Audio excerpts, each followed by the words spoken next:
Malakai, do you mind me asking, how old are you? No, I don't mind. Okay.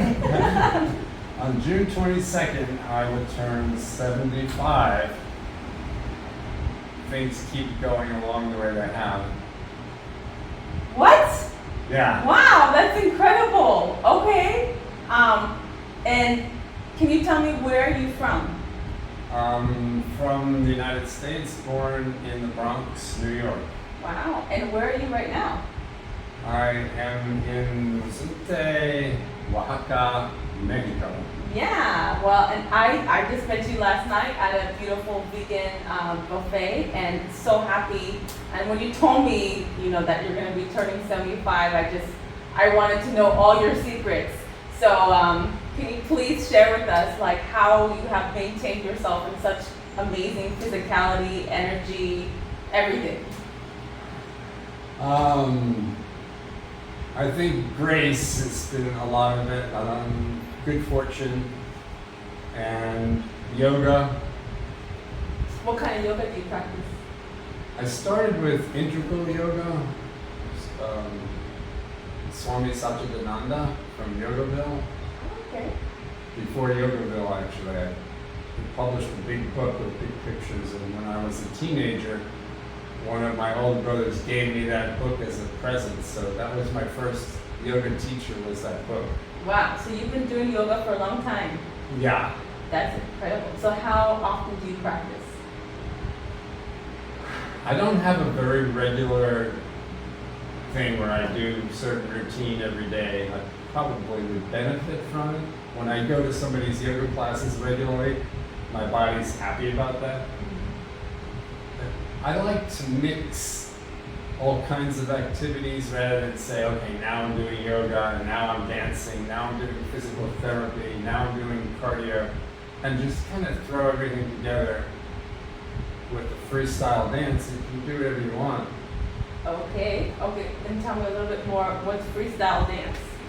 Well, like ecstatic dance, that's a popular dance form here in Zunte and Bentonilla.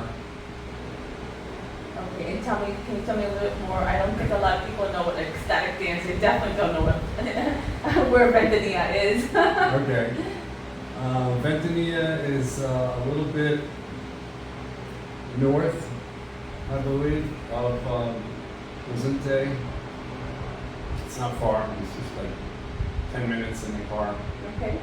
They have a beach as well in Bentonilla.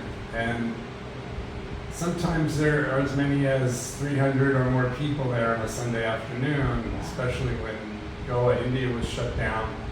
And ecstatic dance happens all over the world, and there's a community that seems to really like it. And I'm fortunately part of that community. So what's the difference between regular dancing and ecstatic dancing? Well, ecstatic dancing is coming from the word ecstasy, to be in a state of ecstasy when you're dancing. And it's considered a sacred experience.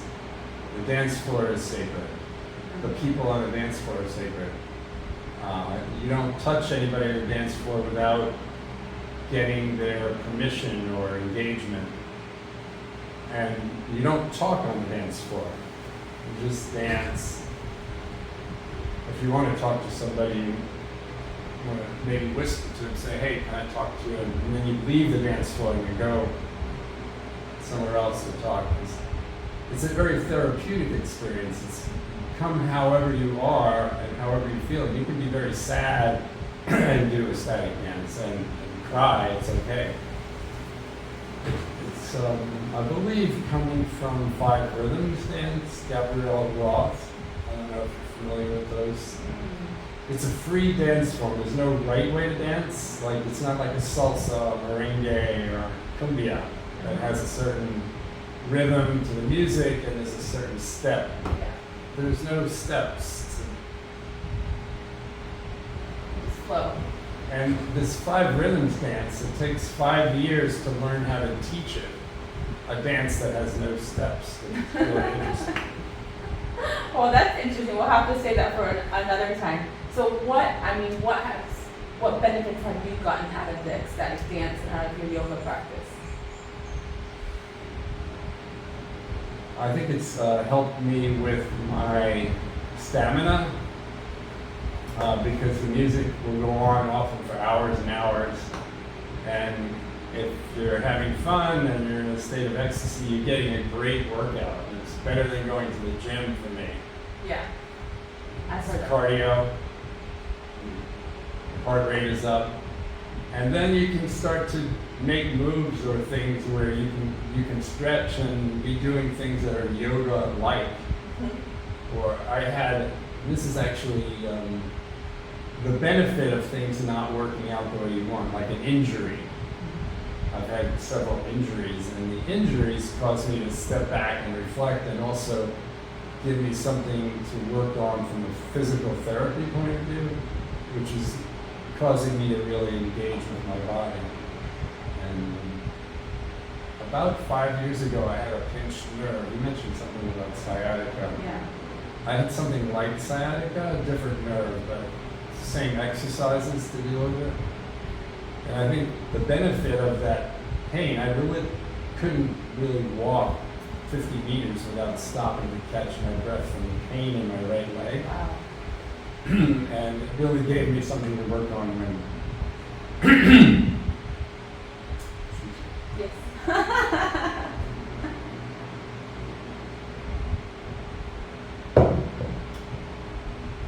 I was leading a hatha yoga type of class, and I was having trouble walking to get to the class to teach, and I didn't cancel the class. I didn't find somebody else to teach for me. All of a sudden, there I was going to a yoga class, and I could barely walk, and I was the teacher. And I developed a new style of yoga that day.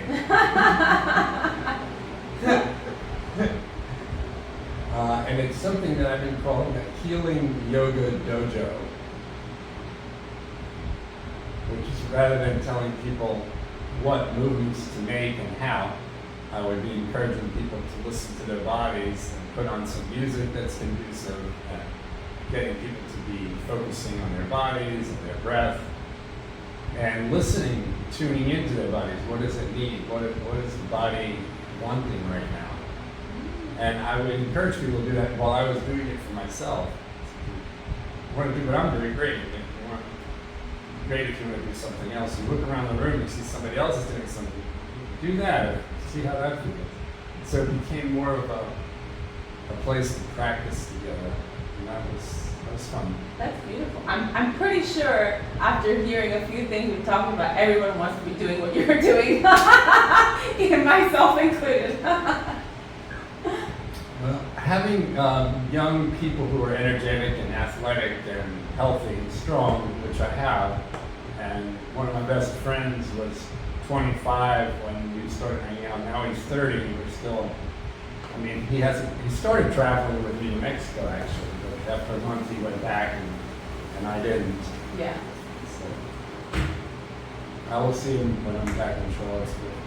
Oh, great. And I mean, just to get here, this is my house, and I mean, you're on this incredible motorbike, and it's not an easy path, and we've got a giant flight of stairs, and I mean, I've walked up these stairs with people, you know, in their 30s, and they struggled, and it didn't seem to be any problem for you. So, truly a testament to all the work you're doing. So, we've got yoga, we've got ecstatic dance, we've got hanging out with younger people. What else do you do? I think focusing on gratitude, what it is that I'm grateful for, noticing what delights me brings more and more delights. That's it, yeah. And I think a lot of people are talking about that. That's actually the first thing you mentioned. I slipped that from my mind. Yeah, so we've got gratitude, we've got the, the different types of exercise, hanging out with younger people. Anything else that would? Well, getting in the ocean, this incredible Pacific Ocean here, the beaches are amazing. Yeah. Certainly getting enough rest, although I've had several all-nighters. Which is pretty easy around here, but. Yeah. a lot of ceremonies with different kinds of medicine, plant medicine, cactus medicine. Yeah. Do you have any kind of special diet or any kind of like daily routines, prayers, practices? I really enjoy the Ho'oponopono, and I have developed a meditation with some friends based on the Ho'oponopono prayer that I really like to share. Yes, please do. It's Share. I can do it briefly. Sure. It's a journey from your head to your heart. Okay. And you can close your eyes if you want. It kind of helps me to close my eyes. And starting at your crown chakra, you say to yourself, I'm sorry. So this is silent, you don't have to speak out loud at all. You can if you want to, but it's certainly not needed. So this is giving yourself a Ho'oponopono, which is a really simple, very simple, short prayer. It's also called the Hawaiian prayer. Ancient Hawaiians apparently shared this prayer with their families at the end of the evening as a way of clearing any static, any disconnect, any difficulties of the day to return to a place of harmony with each other. So this is something you can offer to others. But it's ideal if you can really offer it to yourself. So you can reflect on what might you regret in your life. Anything you've ever done that you wish you hadn't. Anything you ever said that you wish you didn't say. It can be regrets that you could be sorry about. And the opposite is true. Anything that you have, you wish you had done that you didn't do, could be a regret. Anything you wish you had said to somebody that might have been helpful to them, but you didn't get the words out. You thought about it, but then you didn't say it. That could be a regret. So you could be sorry for all of that. So feeling those feelings of sorrow, I think, is valid. Feeling the regret. And this is something you can do in the mirror, you can share with a friend. But for right now, it's just for you, and it's going from your crown chakra down now to your third eye. And we move from the I'm sorry, regrets, to asking for forgiveness. Please forgive me. Please forgive me. I am sorry. Please forgive me. And if you're giving this to somebody else, they may or may not be willing to forgive you. And even to yourself, you may or may not be able to forgive yourself for everything that you regret. If not, I would encourage you to work on that, because I think it's ideal to be able to forgive yourself for all of your regrets, and to not carry the weight of unforgiveness, of unnecessary baggage.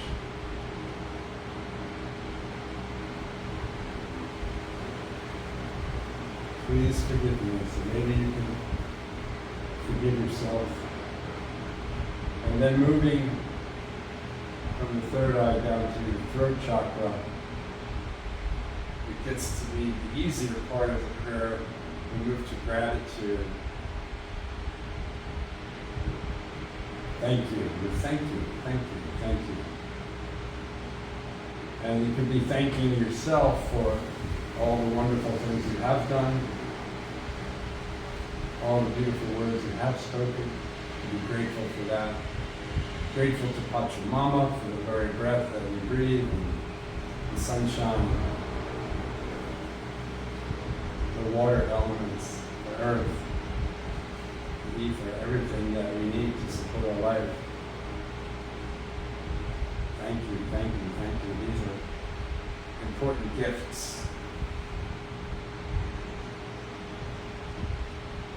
Thank you. Notice and appreciate that you yourself, are miracles made up of stardust.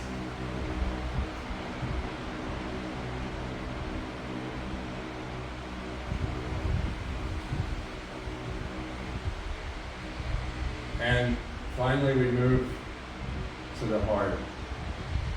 Center of your heart with, I love you. I love you. I love you just the way you are.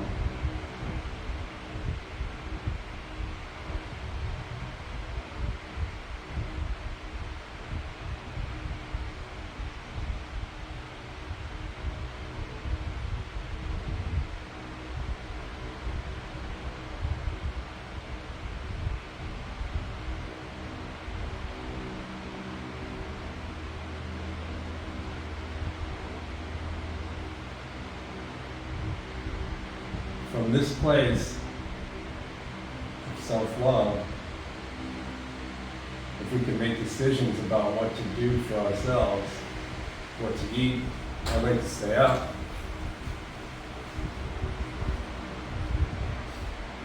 if we make decisions out of self-love, I think we will make a lot of good decisions. And of course it's great if we can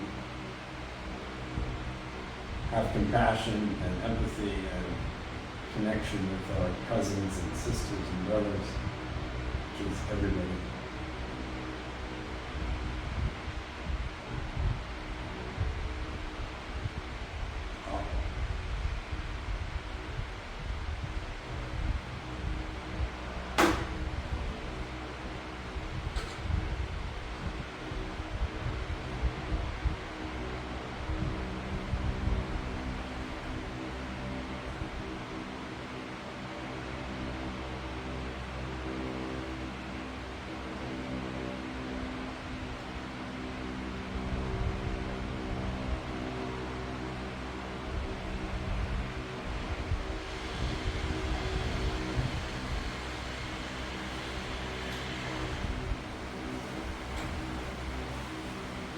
How are you feeling? It feels really beautiful. Yeah, thank you for sharing that. You're welcome. So you do this every day? Pretty much. I don't have any routines that would require me to do this every day at a certain time. Yeah. As I say that, I think it would be great to offer this to myself as I'm falling asleep at night, taking it into my sleeping dreams. A good thing first thing in the morning, waking up, gratitude for a new day.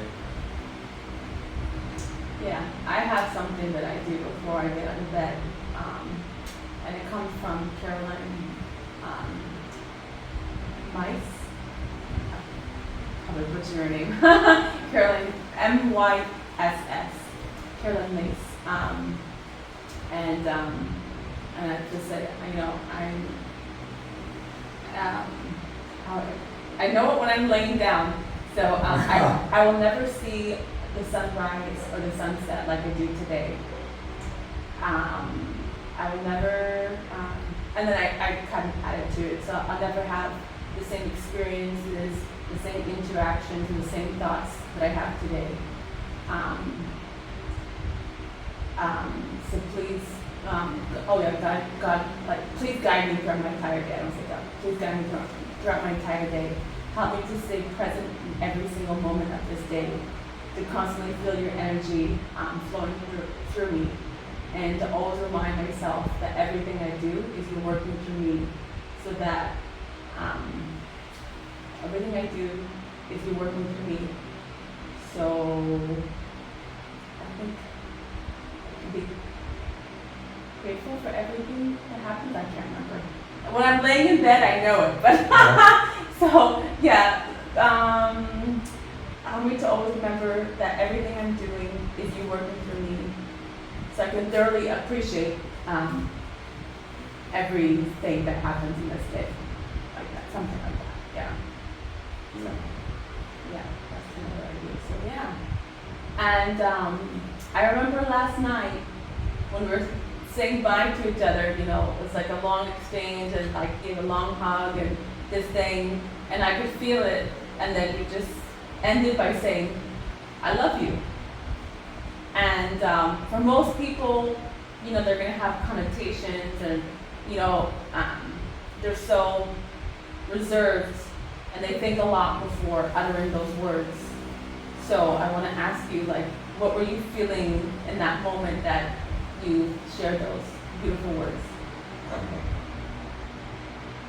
I think I was feeling love and realizing the power of those words, and I use those words a lot for myself. I give them to myself. I remember the first time a friend of mine said, "I love you." Was that not that many years ago, maybe 5 or 10, and how powerful that was. And he was like the only person that I knew that would tell people, "I love you." And I liked it. I think I started to do it a little bit, but it's also, I do it every time I do the Ho'oponopono. It's in there. I love you. I'm giving it to myself. Yeah, yeah. I mean, definitely. When I know when you say it, you feel something. When somebody receives it, they feel something. So it's just like, in that moment, I just felt like your heart was completely open, and it was just such a beautiful thing because we're so it's so much part of our society to guard ourselves and to guard our heart, and then we have all of these things that come about because we're so guarded, and everybody wants to feel loved. But it's really difficult if you're guarding it and you end up blocking it. Yeah. So yeah, it was such a beautiful moment, and I mean, you radiate that all the time. You always have this great smile on your face. You always have this great laugh, and we even had some fun pictures that we shared last night. So yeah, it was really beautiful. So yeah. So is there any other things that you wanted to share with people before?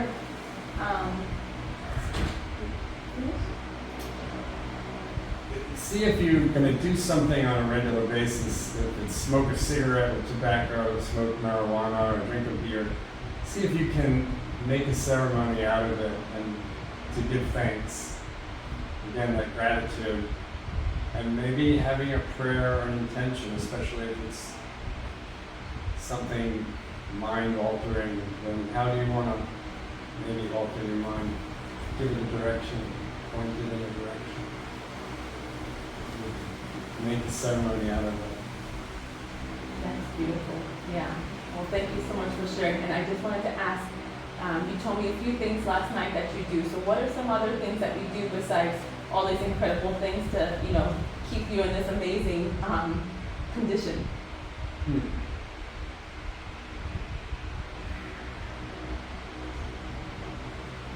Swimming, walking, dancing especially is my favorite. Yeah. And you mentioned that you do some kind of body work, some kind of energy work. What is some of the other things? I'm trained in Swedish massage, and I enjoy doing that. I also have studied quantum touch and energy work, but I enjoyed offering that. I did a little bit with you last night, and yeah, that's powerful, and I really enjoy offering that. And I've had some rather miraculous results with that on occasion. Well, that's amazing. So, can you give us a little, brief explanation as to what is quantum touch? Quantum touch. I forget the person who developed it and wrote a book about it, the name of that person, but there is a person. And it's about using your energy with intention, and especially the power of breath, the prana from the air, that you're taking in a lot of energy. So this energy is power, and by working with somebody who has something that they want to heal, or in need of healing, you mentioned something about your sciatica or something in your left shoulder that's bothering. We would focus on that. I would try to get my hands around it if I can, on both sides of it, near it, and then be focusing my thoughts, my energy, my prayers on this area. Not technically how to fix it, but believing that the body system itself knows what it's supposed to be like. And that the person I'm working with that's needing this healing actually is the healer. They were working together on healing this thing, whatever it is. And they can breathe and get some power as well and focus on this. So we're working together as a team on whatever this is. And just giving it energy, breath, and there's a whole thing you can do as a practitioner with your own meditation, with visualization and colors and different chakras that you're breathing into and activating while you're working. That's interesting, because most people, when they go to seek someone out, it's like, okay, heal me, fix me. But you're telling me that we have our own ability to, heal our own ailments, and you're just working with me to help me, or whoever it is, to recognize that within themselves. Right, as well as me working on my own ailments to heal myself. So we're working simultaneously. Well, if I'm focusing on you and your thing, then I'm not focusing on my own ailments, but I get practice by working on myself. Yeah. And it's also valuable for me because I become energized by offering energy to somebody else, and helping somebody else is actually good for me. Okay, so maybe we all need to be quantum healers. Well, quantum is just a word for something Yeah. expansive and huge. I believe we are all wounded and we are all healers. And some people don't know that either is true. So those are some valid words. We need to recognize both those things, so we can follow in your footsteps. Well, thank you so much. Thank you for all your beautiful energy and all your beautiful words. I'm so grateful. You're very welcome. And I just thought of one more thing I want to add, which is if something doesn't go the way you want it, it really goes differently. Like, seems like something bad just happened, you could label it. Rather than getting bummed out by it and feeling maybe depressed or angry, which you can do that if you need to and if it helps, but as soon as I can, I'm starting to think, what beautiful thing is going to happen that never could have happened if this thing that I didn't want to happen didn't happen, because it's changed the cycle of things, and all of a sudden other opportunities show up that you never could have imagined. Wow, that's amazing. That's amazing. That is something that I do express with my clients, and it's also something at the moment that I'm actually going through, and I'm definitely in that place where I said this is usually what I would do, but everything is flowing and I want to stay in that flow. So I'm keeping myself open to receive. I know there's some higher power that's always in my best interest. So very wise words. Thank you so much. Thank you. Yes. Namaste. Namaste.